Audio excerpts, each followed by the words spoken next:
Aile büyüklerimizle ilçemizde bir 2 ay önce bir olay olmuştu. Bugün aile büyüklerimiz ve iki ailenin de özverileriyle ve büyük destekleriyle bu barışı gerçekleştirdik.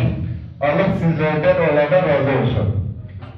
Gerçekten Sayın Kaymakamım, özellikle köy imamımız, köy muhtarımız, tabi olduğu günde bugüne kadar güvenlik güçlerimiz gerçekten burada özveriyle görev yaptılar. Allah razı olsun, fedakarlık yaptılar.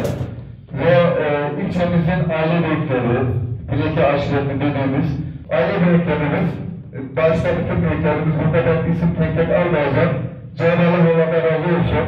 2 ay gece gündüz akıl etmeden, iki tarafı da üstüne giderek, her gün yalvararak, yakararak zahmet verdiniz ve bu barışı, tabii ki bu barışın en büyük katkısı iki ailenin fedakarlık yapmasıdır. Onlar eğer bize bu kayıt yolu yapmasaydılar, biz bu barışı sağlayamayacaktık.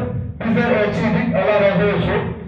Onlar rıza gösterdiler, bize de taraf oldular, bize de rıza gösterdiler ve kendilerini de bize teslim ettiler. Biz aile büyükleri de, bütün aile büyüklerimiz, Bileki aşiretinin aile büyükleri her beraber burada var. Cenab-ı Zülcelal Hazretlerine ait olduğunu, salat ve selamın ise başlarımızın tacı, gönüllerimizin ilacı, kainata rahmet olarak gönderilen Efendiler Efendisi, Efendimiz Hazreti Muhammed Mustafa sallallahu aleyhi ve sellemin ve onun ashabının, etbaının, ezvacı tahiratının üzerine olsun diyoruz.